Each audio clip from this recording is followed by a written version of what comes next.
Hello friends, good afternoon.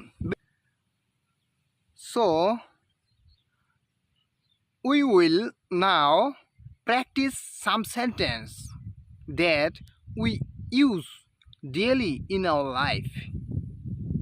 So, let's start practice. তো বন্ধুরা শুরু থেকে শুরু করি। যেমন ধরো, ঘুম থেকে উঠো, এটা আমরা বলতে পারি woke up. woke up. বিছানা থেকে উঠো, get up. কি বলবো? get up. বিছানাটি ঠিক করো, make the bed. make the bed. চুল আঁচড়াও, climb your hair. climb your hair. চুলটা কাটাও, get your hair trimmed. get your hair trimmed. তার কথা শোনো, listen to him. এখন পুরুষের ক্ষেত্রে হিম হবে আর নারীর ক্ষেত্রে হার হবে। তারপর বলতে পারি যে ঘরটি মেজো, মানে যাকে পরিষ্কার করা বোঝায়, তাহলে মুভ দ্য রুম। ফ্লোরটি মাজো, তাহলে কী হবে? Move the floor. আগে আমরা ক্লিন ব্যবহার করতাম, কিন্তু বর্তমানে ডিজিটাল যুগ, একটু আপডেট হওয়া লাগবে, মুভ শব্দটি ব্যবহার করা যায় এক্ষেত্রে। তাহলে জামা কাপড় পরো, গেট ড্রেসড। কি? Get dressed. তাকে সাহায্য করো, আমরা আগে বলতাম যে help him, help him, but এখন আমরা বলতে পারি যে give a hand, give a hand. এটা স্মার্টলি বলতে গেলে এটা বলা যায়। তারপর আমি ইংরেজিতে কথা বলতে পারি, আই স্পিক ইন ইংলিশ। তারপর যে সকালে নাস্তা করো, এটা কি বলা যায়? Have a breakfast.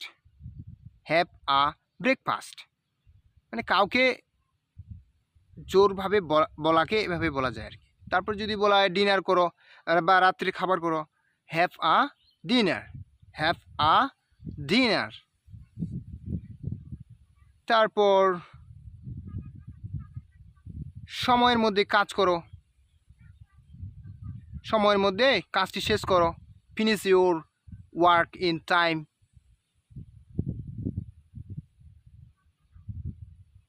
তারপর চিন্তা করো কি বলা যায়, বলার তো অনেক। রান্না করো,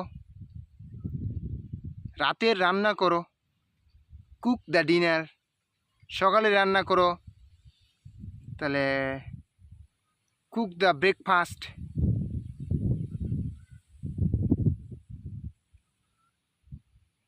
আমার সাথে কথা বলো, টক উইথ মি।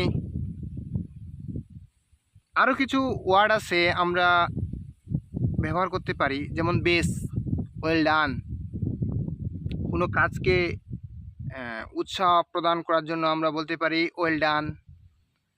সুন্দর বা বাহ, হাউ নাইস বা ওয়ান্ডারফুল। তারপর আপনার সাথে দেখা হয়ে ভালো লাগলো,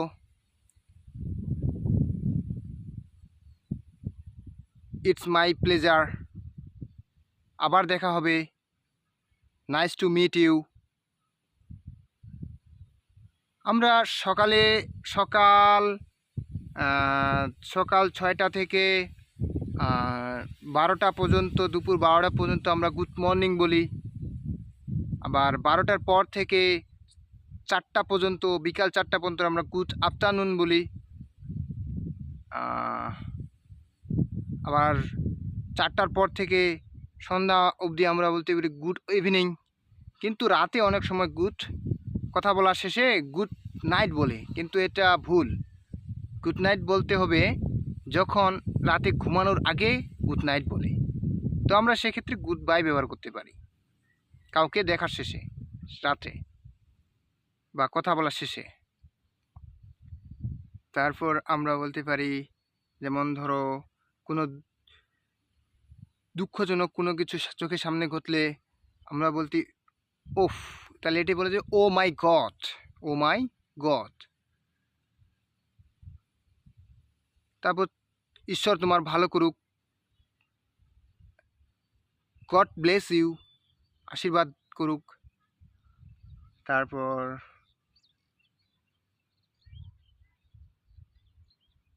আজকে এই পর্যন্তই, আবার দেখা হবে। হ্যালো বন্ধুরা, আশা করি তোমরা ভালোই আছো। তো আজকে আমরা একটা নতুন টপিক শিখব, যে টপিকটার নাম হচ্ছে সময়, টেলিং দ্য টাইম, সময় বলা। এখন বাংলাতে তো আমরা বলি, কিন্তু ইংরেজিতে অনেকে বলতে পারে না। তো আমরা কেউ যদি বলে যে এখন কয়টা বাজে, তখন আমরা সেটার উত্তর দুইভাবে দিতে পারি। হয় এখন 1:50 বাজে, অথবা আমরা এটা বলতে পারি যে 10 মিনিট কম 2টা বাজে। তো সেরকমভাবেও ইংরেজিতেও বলা যায়। যেমন ধরো